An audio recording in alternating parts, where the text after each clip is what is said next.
बोलिए श्री वांके बिहारी लाल की जय। कार्तिक मास की आज 16वें दिन की कथा है। अन्नकूट गोवर्धन की सभी को हार्दिक शुभकामनाएं।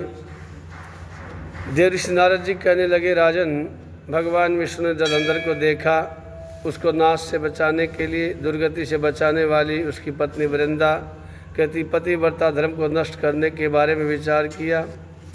वृंदा ने सोपन में अपने पति को भैंसे पर सवार, शरीर पर तेल लगाए हुए, निर्वस्त्र अवस्था में, काले फूलों की माला धारण किए हुए, पितृभूतों के समूह से घिरे हुए, अंधकार से ढके हुए दक्षिण दिशा की ओर जाते हुए सोपन में दिखाई दिया।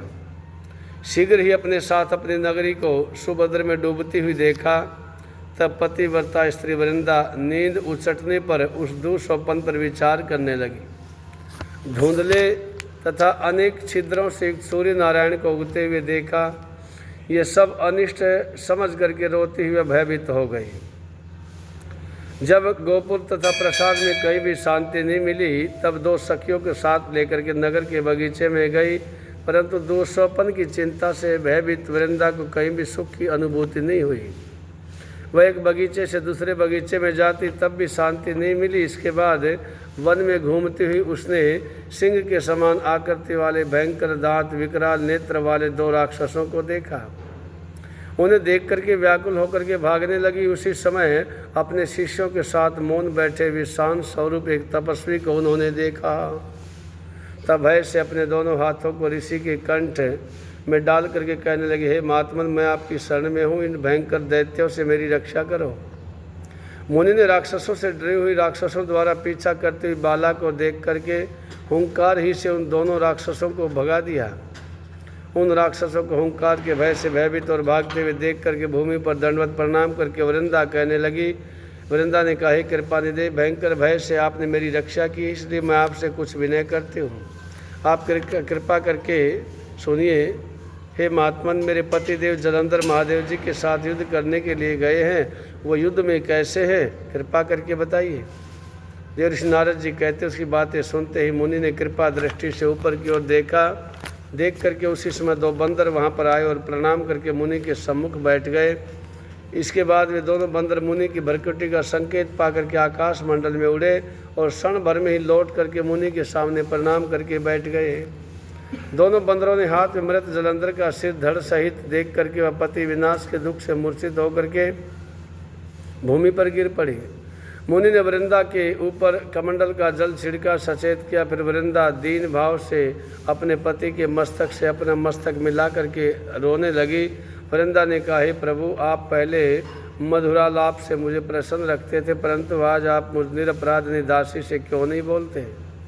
आपने जिस विष्णु के सहित सब देवताओं गंधर्वों को जीत लिया, उन तीनों लोकों में विजेता आपको तपस्वी शिव ने कैसे मार दिया?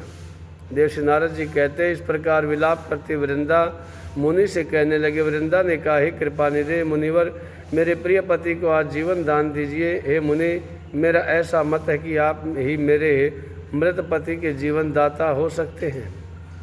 देव ऋषि नारद जी कहते हैं, उसकी ऐसी बातें सुन हंसते हुए मुनि ने कहा कि तेरा पति महादेव जी के हाथों युद्ध में मारा गया है, अतः कोई उसे जीवित नहीं कर सकता। तब भी तुम्हारे ऊपर कृपा करके इसको मैं जीवन दान देता हूँ। यह कह करके मुनि अंतर ध्यान हो गए। तब जलंधर क्रोधित हो वृंदा को आलिंगन करके प्रेम पूर्वक जो है उसके मुख का को चूमने लगे। तब वृंदा भी अपने पति को देख करके अत्यंत प्रसन्न हुई। उसी वन में जलंधर के साथ बहुत दिनों तक रहे, प्रेम से रहे। नारद जी ने कहा, एक समय जो है वार्तालाप के अंत में उसको ज्ञान हुआ कि ये विष्णु है। यह जान करके फटकारती हुई क्रोधित हुई वृंदा कहने लगी, अरे हरे, प्राय स्त्री के साथ रमण करने वाले, आपको धिक्कार है।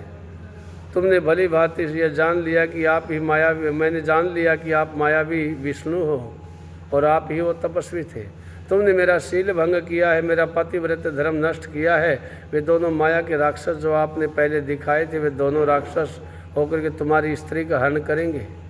वही दोनों राक्षस तुम्हारी पत्नी का हरण करेंगे। स्वयं तुम पत्नी के वियोग से दुखी होकर के वन में बंदरों की ही सहायता लोगे, जिन बंदरों ने तुम्हें मार्ग दिखाया है। उस समय समग्र संसार के स्वामी होते हुए भी तुम वन वन में स्त्री के वियोग से भटकते फिरोगे और ये जो तुम्हारा शिष्य बना हुआ है मृग बनेगा।